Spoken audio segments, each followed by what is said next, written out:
let's start the case study around Meriton cyber attack and data breaches. Okay, so this has happened back in March 2023. So it's quite recent.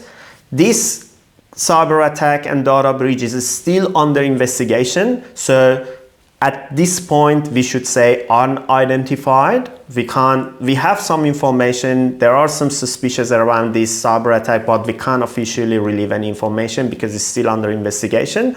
So it has happened back in March 2023. It's still unidentified, officially unidentified. The attack type is supply chain attack. So basically, supply chain attack is a lot of the time when attackers want to target an organization, they don't specifically or directly target the target organization environment. They go through their suppliers because a lot of the time the organizations, they trust their suppliers. So they go through the suppliers to get into this specific organization. So that was the case here. So it was a supply chain attack, right? And the breach, the data breach is around PII, personal identifying information, and potentially PHI. It has not been 100% confirmed, but to some level is PHI as well, which is the health information, personal health information. So basically the cause of the attack was the data was shared with suppliers and other parties. And what has happened, the affected people or the individuals, including guests, mainly the guests, as well as some of the past and present employees in Meritons. So it was not the hotel, but mainly the guests staying at the Meriton suites. So what has happened? So basically, as part of this data breach, the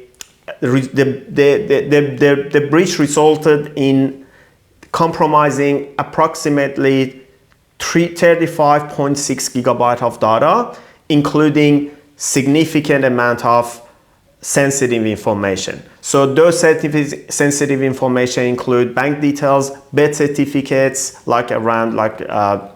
not necessarily the certificates, but date of birth and all that sort of details. Some salary records, information related to the staff, including tax file number, and also some health information. So, and also the breach, the Meriton, they have already officially opened the case with ACSC, Australian Cyber Security Centre, and Office of the Australian Information Commissioner, and highlighting what exactly has happened. Even if you look at their website, they have a specific web page of what has happened as part of this attack. But the exact amount of people who got compromised is around 2,000 people. The exact number is 1,889 people which they got compromised. So the impact was quite significant on Meriton. They have reached out to each and every person. So as you can see, all these kind of cyber attacks and data breaches, they come with a lot of damages. It could be financial damage, it could be reputation damage, or it could be legal damage, because a lot of the businesses are regulated. So let's say if you are in critical infrastructure, or if you are financial, you are regulated, right? So it can come with legal implication around the licensing and all that sort of things. That aside, it always come data breaches, always come with financial damage and reputation damage. So if you look at this, in case of Meriton, so basically what they have done wrong is sharing a lot of data. So the best takeaway from this cyber attack is, so you really need to be cautious of what you are sharing with third parties.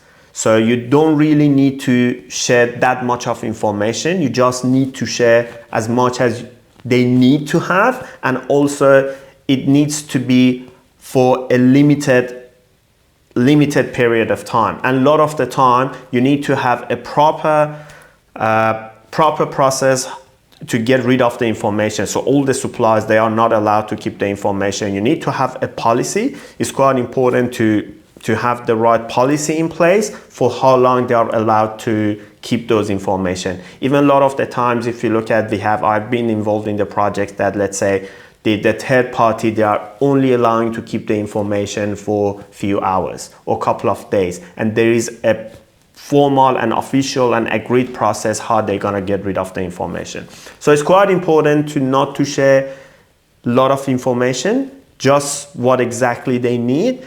And also it's quite important from access perspective, if we are not sharing the data, if we are giving them the access, we do need to follow the best practices when it comes to the solution architecture and giving them the access. There are a lot of security controls that we can have in place, like RBAC, like role-based access control, which say, all right, what is their role within our organizations? How they are getting authenticated and authorized within our directory service. Let's say if you are using Azure AD, we need to define some rules for these third parties, and we need to give them the least privilege. So the least privilege approach is quite important to take. They only need to have access to what they have. This is exactly what hasn't happened properly here. Meriton, they have shared a lot of data. I'm personally not sure whether those data were necessary. Let's say, hypothetically, if it was necessary, that's a separate information, but how long have they needed to keep the data? Do they really needed to keep the data that long, right? Or if they have had the access to Meriton infrastructure, so how long, what have they followed the least privilege, all that sort of thing. And on top of that, when it comes to having the right security controls, because what we need to understand, we cannot avoid security incident, right? Security incident happens. It's not about if, it's about when. All organizations globally, especially in Australia, if you look at the statistics that we talked about initially, Australia, we definitely have a moment from cybersecurity perspective in Australia. Australia is under attack, right? We have a lot of wealthy people, we have a lot of wealthy organizations. So it's our job to protect our data. We can't avoid an incident. However, what we can have, by having the right security controls, we can reduce the impact significantly. If we are under attack, if we are facing security incidents, we can avoid the impact, significant impact. We can avoid having a significant impact by having the right security controls in place. There are a lot of security controls we can think of, we can look at specifically when it comes to data protection. Do we have the DLP controls in place, the data leak prevention? Are we using CASB solutions like Cloud Access Security Broker? A lot of the data are within the cloud. How we are protecting our data within our data centers, the on-premises, or the data that we are having in the cloud. There are a lot of security controls that we can have in place. But teachable takeaway from what happened with Meriton: do not share the data if it is not necessary. Have a process how the third party is gonna get rid of the data. They don't need to keep the data that long if it's not necessary. And if they are getting access to our environment, we need to define a role for them. It has to be role-based access control. It has to be least privilege, and we need to have the right data protections controls, security controls in place, such as DLP and CASB. Okay, so that's what has happened with Meriton.